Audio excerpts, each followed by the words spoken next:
Ayan, no? So, isa na namang Duterte legacy ang makikita natin dito.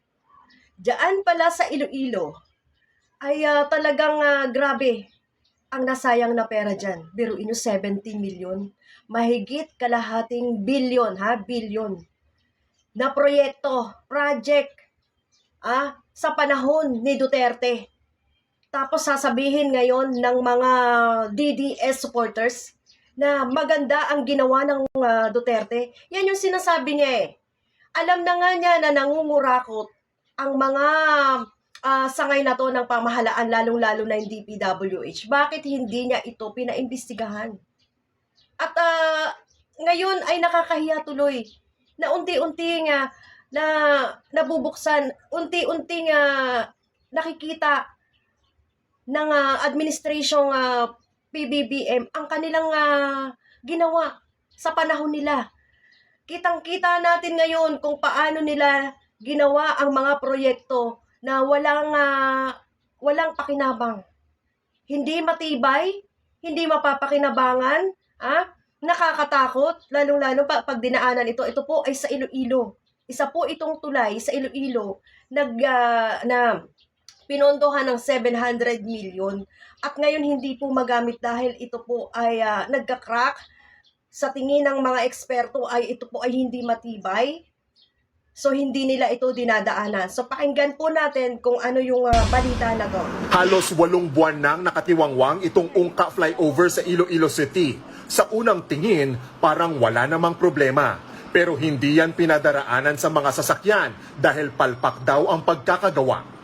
September 2022 nang buksan ang Ungka flyover sa boundary ng Pavia at Iloilo City.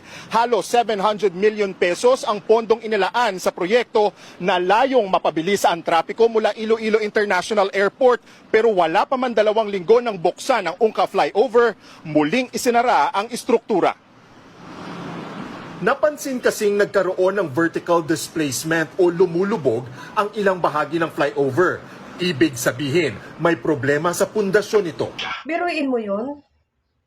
Isang tulay sana ito na kapaki-pakinabang. Sobra ang pakinabang sana nito. Kaso ganun ang pagkakagawa. Biruin mo, may lubong-lubog daw. Nakakatakot nga naman, di ba? Buti na lang at hindi walang nagbuwis ng buhay dito. Biruin mo, papuntang airport pa ito. So, ibig sabihin, masyado itong kailangan dapat ng mga tao. So, ano ngayon ang masasabi nyo, Duterte supporters, sa ginagawa? Diba sabi na nga namin, ang lahat ng ginawa sa panahon ni Duterte ay puro mga ampaw. Puro mga ninakaw yung mga pera, ghost project. Bakit nila ginawa ito? Kasi nga, yaan po ang resulta ng pamumunong ganyan. Yung pamumuno ni Duterte na hinayaan niya lang. Kumbaga, balat kayo lang ang kanyang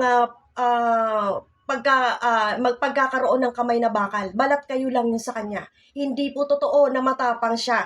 Hindi po totoo na may malasakit siya sa bayan. Biruin mo, kung may malasakit yan, hindi niya papayagan sana yan na magbubuwi siya ng buhay eh. Makakadisgrasya yan pagka dinaanan. Bakit nga ito pinayagan? Kasi nga po wala siyang pakialam sa mga tao. Wala siyang malasakit sa kababayan niya. Ang tanging malasakit niya ay yung perang makukuha niya. Kumbaga sa wala siyang pakialam. Naglilingkod lang siya para sa pera. Piruin mo yan, ngayon lang tayo nakakita. Ngayon lang tayo halos nakakita o ngayon lang naungkat. Halos ang mga proyekto ni Duterte, halos siyaan ang nagbabagsakan. Hindi naman ganyan dati eh. Hindi naman ganyan dati eh. Kasi nga, eto si Duterte gumawa ng strategy para makakuha sila ng napakaraming salapi. Makakuha sila ng pera, makapagnegosyo. So, yan ang ginawa nila na titipirin nila lahat ng mga proyekto nila. Pati yung mga kawani ng gobyerno, ganun din ang ginawa.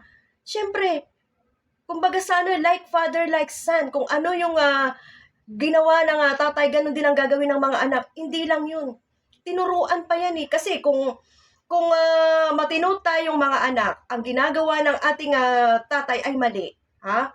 Hindi na natin yung gagawin. Pero kung mahina-hina ka at yaan ang pera ang nagpapasilaw sa'yo, gagawin mo rin yung hindi karapat-dapat at yan ang ginawa ng mga kawani ng gobyerno. No? Yung bang wala na silang malasakit, wala silang pakialam kung matibay ba yung ginagawa nila or hindi. Wala silang pakialam kung makakadisgrasya sila sa mga dumadaan o hindi. 'Di ba? Sa panahon lang talaga yan ni Duterte, lahat yan. Lahat na ungkat. Lahat natin nalaman sa panahon ni Duterte. Yaang may ganyan na talagang substandard, meron pa nga hindi ginagawa. No? Kasi nga, ang balita dito, yung mga SALN itinago. Isa pa, yung pamamaraan or proseso ng DPWH para sa mga proyekto ng mga contractors, ng mga contractors ay iniba. Kumbaga, binigay na lang yung hindi nila ini-inspection kung ano ang mga ginawa ng mga contractors na to. Binibigay nila yung bayad pero hindi man lang nila tinitingnan or ini-inspect kung ano na nga ba ang nagawa, kung matibay ba ang gawa, kung ano ba yung mga materyales na ginagamit dito. Yan po ang ginawa sa panahon ni Duterte. Yan ang pagkakaalam ko. Kaya nangyari to. Hindi naman po ganyan sa panahon ni Pinoy, hindi naman ganyan sa panahon ni Gloria kasi meron pong proseso noon, meron pong batas noon, kaso nga lang binaluktot nito ni Digong nung siya ang nakaupo. Lalong-lalo na yung SALN na yan. Binaluktot niya yan. Hindi niya yan pinakita. Itinago niya yan sa panahon na yan. Bakit? Para hindi malaman kung magkano na nga ba ang nakikickback nilang pera. Yun po ang totoo dyan eh. Kaya, ganyan po ang nangyari. So, sa mga DDS, hindi pa ba ninyo yan nakikita? Biruin nyo, Iloilo to. Ito ay isang spot na pinupuntahan ng mga turista. Pero ganito ang ginawa. O, di ba? Pakinggan natin lahat ng balitang ito para malaman niyo. Napansin kasing nagkaroon ng vertical displacement o lumulubog ang ilang bahagi ng flyover. Ibig sabihin, may problema sa pundasyon nito. Because as observed, may movement siya. Yun ang nangyari. And that we already know. Diba? Pero as to the real cause, mas mabuti that we will refer to the geotechnical assessment. Ang Ungka flyover ang inaasahang solusyon sa problema sa traffic sa Iloilo City at sa mga karatig bayan nito. Pero ito ang dahilan kung bakit usad pago ngayon ang mga sasakyan sa lugar. Kailangan pa kasing umikot ng mga motorista dahil hindi nga madaanan ng flyover. Palpak kanugon mo lang nga. Palpak, sayang yung biyahe namin dahil di naman madaanan ng flyover. Bumugulong na ang geotechnical investigation para matukoy ang problema sa flyover. Pero kailangan na naman ng Department of Public Works and Highways ng 14 million pesos na bagong pondo para maremedyohan ang palpak na flyover. Gagamitin ang budget sa detailed evaluation, detailed engineering design at engineering investigation. Pero habang inaantay pa ang pagsusuring yan, kailangan daw ng bagong proyekto para maibsan ang problema ng mga motorista. Number one, dyan mismo is to expand kung anong madadaanin mo dyan sa baba. No? Ang expansion ng the road para na mas mabilis siya. And yung mga alternative na traffic routes which is already in place. Kaya para sa isang ordinaryong tsuper, dapat may managot sa kapalpakan. Taniway lang na lagi. Sana hindi na lang sila nagpatayo ng flyover. Sana makasuhan ng engineer niyan.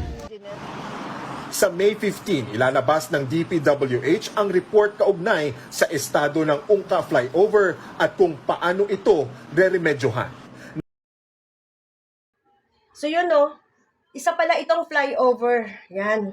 So, malaki sana itong pakinabang para maibsan ang traffic diyan sa Iloilo. Siyempre, ang Iloilo kasi ay napakarami na rin residente, marami na rin tao dyan. So, yan. Anong masasabi nyo mga DDS? Sasabihin nyo, fake news na naman ito. Sinasabi ko nga sa inyo, kung sinasabi nyo na fake news ang mga sinasabi namin dito, ang mga ibinavlog namin dito, pumunta kayo sa Iloilo. Tingnan nyo doon at mag-imbestiga kayo. Ganun lang po yung kadali. At nakita nyo, sayang na naman ang pera, 700 million.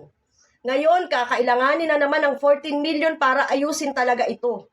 Biruin nyo yung ginawa na yan. Disaster talaga sa ating lipunan.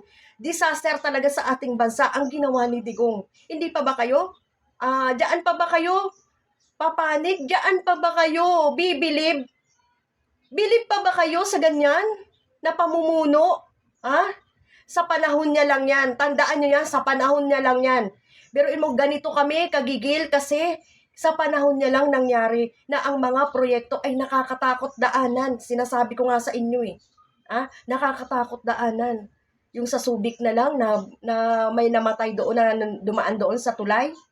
Oh, proyekto rin sa panahon niya. Biruin mo, dapat talaga makulong lahat ng mga to. Hindi pwede itong palampasin talaga. No? Ang hahabulin daw nila ang engineer or ang nag-project dyan sa lugar na yan. At sana naman ay mahabol.